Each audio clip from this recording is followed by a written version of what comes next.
Welcome to See the World, Road to the 2026 FIFA World Cup Special. In the next half hour, we're talking all things soccer with a look ahead for fans and what to expect throughout the region come June 2026. We are breaking it all down for you, from security to tickets to the pitch.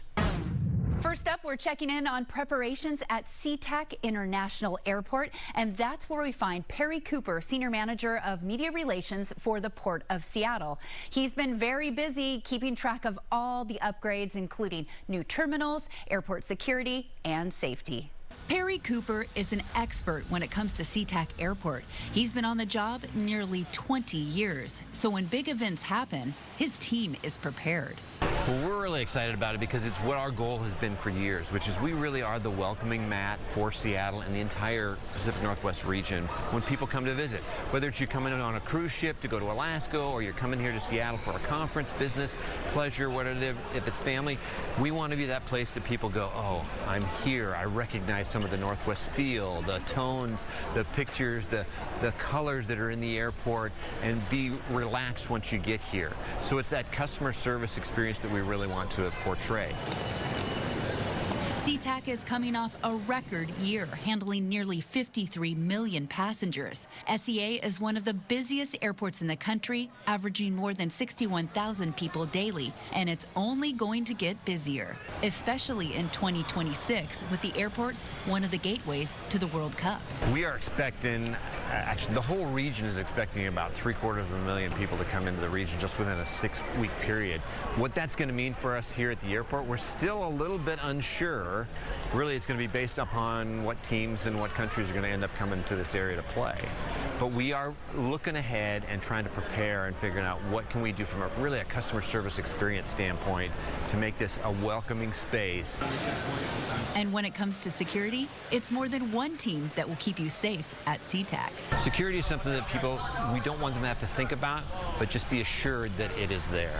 A lot of times you're not going to see it because it's kind of behind the scenes, whether they are undercover or folks may be dressed in a different attire, but they're all around us. And quite honestly, in an airport, you've got all the different agencies that are focused on law enforcement that are here at the airport, and they're paying extra attention when we have a large event like the World Cup. Now, how about the outside? Sea-Tac has you covered whether you're coming or going with a huge roadway expansion. This is what you see when you first drive into the airport now. We're trying to improve the roadways to add more lanes to make it easier for people not only to get into the garage, but also the less disruption for people who are trying to pick up passengers on the lower drives. So what this is going to do is we've already created a retaining wall on the west side. There's new roadway lanes up to the upper drive, the departures drive. We're going to create a new middle lane, and then a lower lane will be rose up from below, and that'll create one lane that'll go directly into the garage, one lane that'll be just for our shuttle drop-offs, and then it'll provide specific lanes for travelers to go down to the lower drive.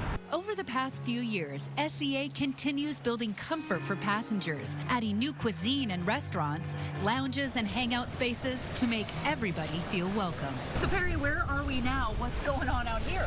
This is the edge of the Sea Concourse expansion project. So we're adding 4 new floors right above the Sea Concourse that'll include 13 new dining and retail spaces. There's going to be a lounge on the top. There's going to be places to sit, hang out, listen to music, and actually also a really cool first for us. We're going to have a space where you can look out on the airfield and be an av geek and look at planes.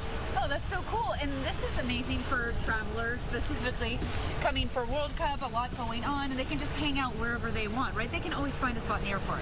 So potentially those people are traveling from, say, like British Columbia or Vancouver to come into Seattle for the World Cup would end up going through this new space here that we call the SEA Gateway. It's a partnership that we've done with Alaska to actually improve the experience from drop-off to the gate. So this is really an exciting part for us that we're going to see just before World Cup opens. This will be completely finished, and will also include a new checkpoint as well too that'll add more lanes for people to get through and make your wait time even less. And visually, it's so beautiful with the woodwork, but what about this big, huge piece of artwork that's in motion? Art has been a piece that we've focused on here in Seattle for quite a number of years. And these big projects are actually adding to that over and over again. You're going to see it up here, not only in this 60-foot digital wall, also downstairs through bag claim. We've got additional art that's there as well, too. And even in different spaces in between the Kika counters here, there's additional art. So art is very important for the airport. And when it comes to World Cup predictions, we just had to get Perry's take. Well, you've got to root for the hometown team, right? Of course. So being from Washington, from Spokane, we're going to invite, hopefully get as many Sounders as we can on the team, right? Somewhere down the line. Predict U.S. all the way.